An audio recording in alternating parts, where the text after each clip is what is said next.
And so tonight I want to share 5 clues your mate has low self-esteem. 5 clues that your mate may be suffering from real low self-esteem and the problems that come with that. I want to give thanks to a book that's a classic in this area. It's called The New Building Your Mate's Self-Esteem by Dennis and Barbara Rainey of Family Life Radio. Nelson Books published that, and I've read a good deal of that book and certainly commend it to our viewers this evening to go deeper in this. But let's jump into what are the clues that maybe the person you're married to is struggling and with low self-esteem and it's impacting your marriage. The first would be that your mate's childhood was marked by parental abuse, neglect, ignorance, or overbearing authority.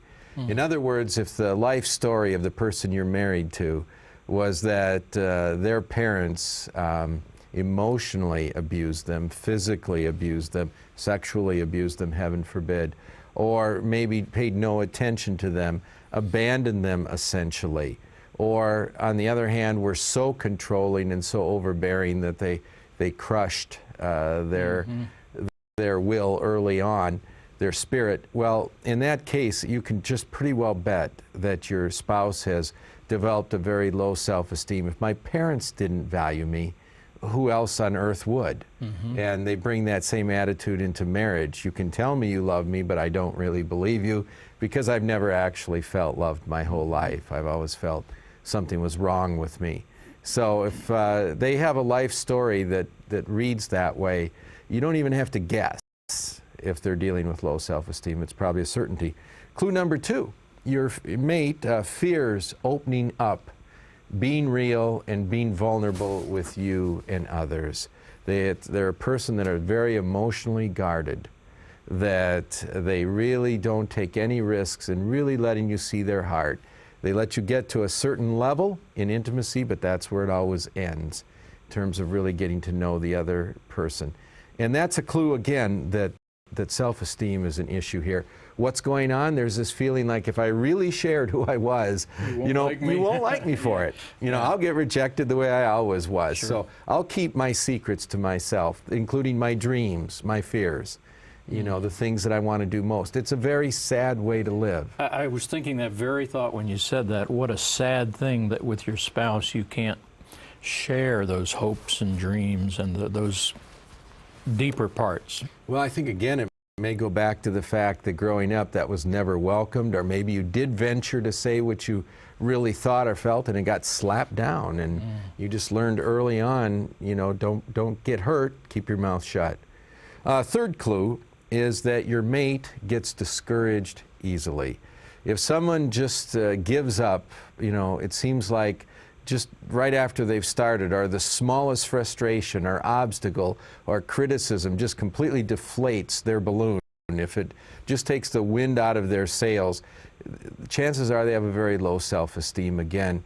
The idea being that, well, my ideas must not have any value, or what I'm setting out to do I can't accomplish because I can't do anything right, and nothing ever works out, and nobody believes in me, and those kinds of inner messages are going on. And in marriage, it's tough because sometimes the only way that you can accomplish anything is by just sticking with it, come what may. Yeah. And I think of raising teenagers. If you get easily discouraged, you're in for a real long period of your life. You have to be strong. Okay. Your mate lacks, let's go on to the next clue. Your mate lacks confidence, especially in decision making. There are a lot of people, Eric, for whom making a decision is one of the most fearful things they ever face in a day. They'll do anything to put off the final decision. Let's talk about it later. Give me some more time to consider that. Do we have to really choose right now? And really what they're saying is, I don't have the confidence to go out on a limb, make a decision, and live with its consequences. I just don't know if it will be right. I don't know how it will be received. What if it fails? What will people think of me? And the result is, perpetually, they're paralyzed from making any real decision. And you wonder, why can't they just make up their mind? Often it's low self-esteem. They're convinced that if they do make a decision, it will be the wrong one, or it will turn out badly. And then finally, clue number 5, your mate has difficulty admitting they're wrong. Or maybe they always need to be right. Or maybe they're unable to forgive. You know, often we think that people who cannot say, I'm sorry I was wrong, are too proud and maybe too arrogant. Really, the opposite is probably true. They're too frightened. They're too insecure to be able to look at someone and say, I really messed up. I'm sorry. I really did make a mistake. I shouldn't have said this. You know, a secure person can admit their mistakes because it isn't the end of their world. It isn't a wholesale condemnation of who they are as a person. It's not that they're a loser. But see, a person with low self-esteem, that's what they think. That if I say I'm wrong, it means I'm completely wrong. You know, I'm entirely wrong. I, as a person, am wrong.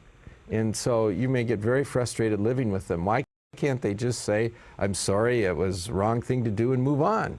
Why do they just argue with you or deny or attack you? Well, it's their low self-esteem. Scripture gives us an insight on how to begin to minister to our mates. And it goes like this: do not let any unwholesome talk come out of your mouths. Now notice this, but only what is helpful for building others up according to their needs, that it may benefit those who listen. You know that how we speak to our spouses with low self-esteem is very, very important. That we say things that will build them up and will benefit them according to their needs. And we won't misinterpret these 5 clues as some serious character flaw, but we'll see instead they need our affirmation, our love, our acceptance, our confidence, so that they can begin to overcome that low self-esteem.